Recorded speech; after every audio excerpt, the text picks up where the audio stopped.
few questions. So, is that all right? I'm going to open it up. Yes, ma'am.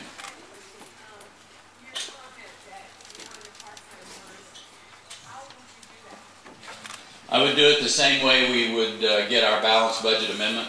Obviously, we're not going to go to Washington and say, hey, how about cutting your pay and cutting your time in Washington and cutting your staff size and go back home and get a regular job would probably not occur. But if the American people stand up with a president who is committed to passing a constitutional amendment, not only that balances the budget of this country, but also puts into place a part-time Congress. And let me share with you why that is not a radical idea. I've had the great privilege for the last 11 years of being the chief executive officer of the second most populous state in the nation and also the 13th largest economy. Our legislature meets for 140 days every other year. They come in January of that odd year, and they get their work done, and 140 days, the clock quits. At that particular point in time, they have to have had their work done, their balanced budget, and then they go back home and live under the laws that they pass. We pay them $600 a month. Part-time Congress, part-time legislatures work. And as a matter of fact, I think if you want to get back our freedoms in this country, you just think about the connection. As our government has gotten bigger and bigger, our freedoms have gotten smaller and smaller. Limit the amount of time that Congress can stay in town, limit their pay, limit their salaries, or their staff, and let them come back and have regular jobs back in their districts. And I will suggest to you that America will be a better place to live, and you will have more of your freedoms.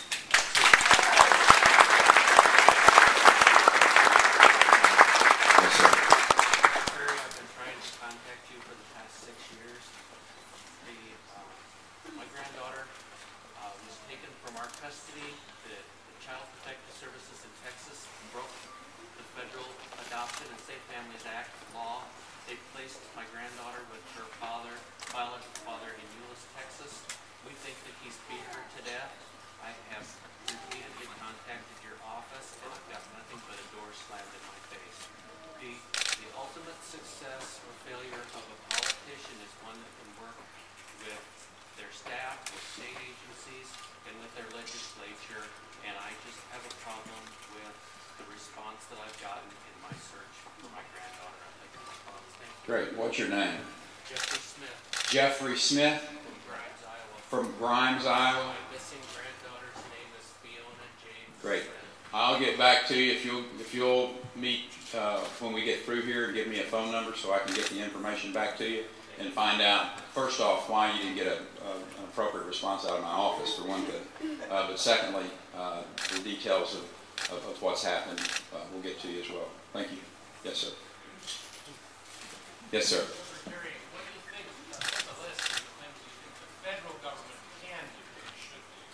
Well, they're actually enumerated in the Constitution. And stand the military, defend and secure our borders, sign our treaties.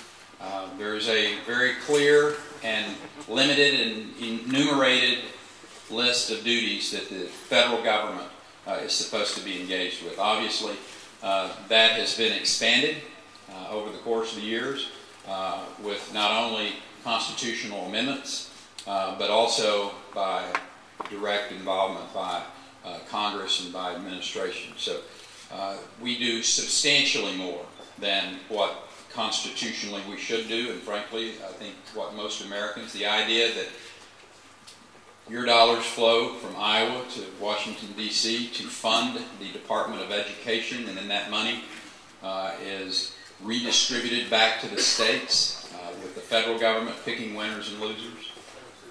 I would do away with the Department of Education. Allow Terry Branstad and the members of the Iowa legislature, along with your school boards, administrators, teachers, and parents, to make decisions for your children's education. I don't have any idea why we have a Department of Energy. Washington does not need to be picking winners and losers in the energy industry. I'm for all of the above. We need a very broad portfolio of energy in this country to allow us to be less dependent on foreign sources of energy. That's a national security issue. As a matter of fact, I do not know why the President does not allow the pipeline from Canada to be built down into the United States, because of the jobs that would be created, because of the ally that we have in the Canadians, allowing us to be more dependent on domestic and North American sources of energy, rather than countries that in many cases don't have our interest in mind. As a matter of fact, they're hostile towards the United States, and we're helping fund those countries by buying those foreign sources of oil. So, whether it's coal or whether it's gas, oil, ethanol, wind, solar, we need all of that, hydro. But the federal government doesn't need to be picking winners and losers, and that's the reason I would get rid of all of the federal tax credits for all of those sources of energy and let the marketplace. But the real key here is getting the regulations out of the way of entrepreneurs, whether they're in the energy industry or whether they're making John Deere tractors or whether they're in any type of manufacturing and job creation. Obamacare is probably the most onerous regulation that's coming down the tracks at us. Dodd-Frank banking regulation is strangling our community banks and costing you because of the cost of compliance. I mean, these regulations are the real hidden job killer in America today. And we need a president who will stand up firmly and put people in place in these agencies of government that share their philosophy, that Americans, and particularly the states, can better run their businesses, particularly when you look at environmental laws and when you look at banking regulations and those types of issues, and allow the states to be more in control of those than one size fits all out of Washington, D.C. Yes, ma'am. We've all been seeing how partisan Washington is right now. What are you going to do to help fix that and help everyone work together a little bit better? Well, for the last 11 years, I worked with both political parties as the governor of Texas. I mean, we are not a bright red state. In national elections and our statewide elected officials are Republican, but as late as, I believe, 2009, we had 76 Republicans and 74 Democrats in our Texas House of Representatives. That's pretty evenly split, and we are able to get our work done. I think it's just a matter of understanding that we're Americans first. I root for my team. I think my team's right. I think the values of the Republican Party, whether it's limited government and the philosophy that the Republican Party is about, whether it's protecting life, or, I'm not going to back off of those principles. But when it comes to budgeting, when it comes to being able to sit down and work with both sides of the aisle, I've been doing that for 11 years. As a matter of fact, I've been doing it for longer than that, but as the governor, and I think executive governing experience is really important. As we go to Washington and use that experience, I highly respect everyone else that's running it, as I said earlier in my remarks. But the fact is, I'm the only person who has a record of creating jobs from that executive governing position. No one else has done that before. Yes, ma'am. First off, I want to thank you for your service to our country when you were in the Air Force. Roger that. And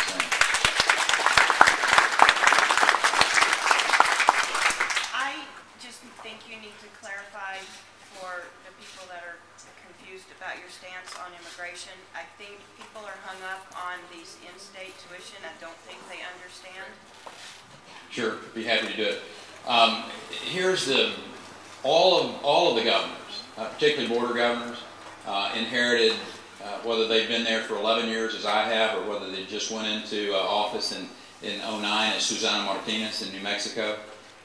We all inherited a very difficult situation in the case of a border that has been porous and a federal government that has not done one of its constitutional duties of securing and defending our border. So we have to make decisions that our people think are in the best interest of our states. And I would never tell the people of Iowa, you need to do what we did in Texas relative to the issue of illegal immigrants who find themselves in Texas by, frankly, no fault of their own, but they graduated high school, they've done their work, and at that particular point in time, Texans had to make a decision. And they made an economic decision that these people are going to be in our state because the federal government basically has said you're going to educate them, you're going to deliver health care, and how are you going to address it?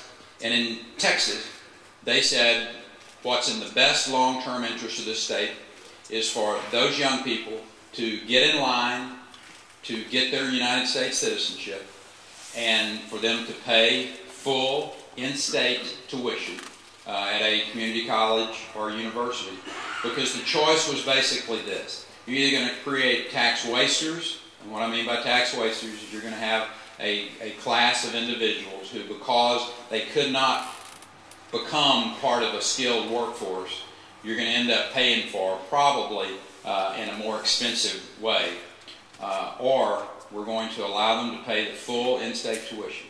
That's what Texans, as a matter of fact, it was an overwhelming vote of 181 members of the legislature. There were only 4 dissenting votes out of that. So that's how Texans decided. But I want to get back to the root cause. And the root cause is a federal government that has failed in its constitutional duty to defend and secure our borders. I've dealt with this for 11 years. $400 million that we have put of Texas taxpayer money into border security. Texas Ranger recon teams that we've constituted and sent to the border. Our Parks and Wildlife manned gunboats on 2 major bodies of water on the Rio Grande today. The President came to El Paso earlier this year and said that the border was safer than it had ever been in history. I don't know, I thought he was talking about the Canadian border. I mean, the President, either for political reasons or, I know he's not that naive. Our border is not secure. Our border is not safe. By the grace of God, we have not had any of our law enforcement that have been, they've been shot at, but they have not been injured. But the day will come if we don't have a President of the United States who is committed and understands instinctively you cannot have homeland security until you have border security. I have made this commitment.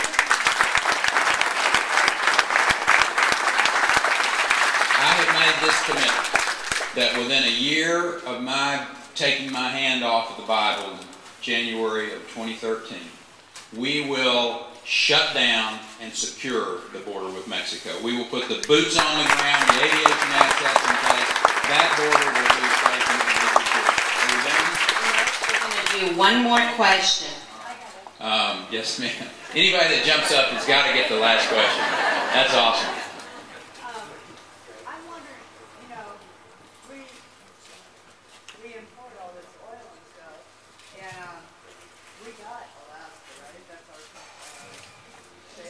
We've got 300 years. Why are we getting that oil over to Japan? Yes, ma'am. Shouldn't they be Good question. Her question is, why aren't we using our domestic sources of energy and or North American sources of energy that are at least our allies, rather than buying oil from places like Venezuela? Why do we got to pay Japan back anymore? I'm all over that. You know, I mean, that gets over into the whole foreign aid issue.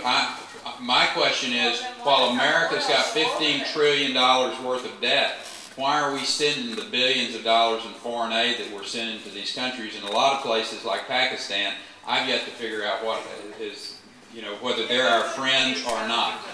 Yeah. But 300 years worth of energy in this country that we need to be taking advantage of. We need to be drilling, we need to be using our clean coal, we need to be using our ethanol, we need to be using every source of energy that we can find that is particularly attached to our allies or domestically produced, so that our country can be secure and we can put Americans to work, and this country can have its best days ahead. God bless you. Thank you all for coming in. Build the pipeline.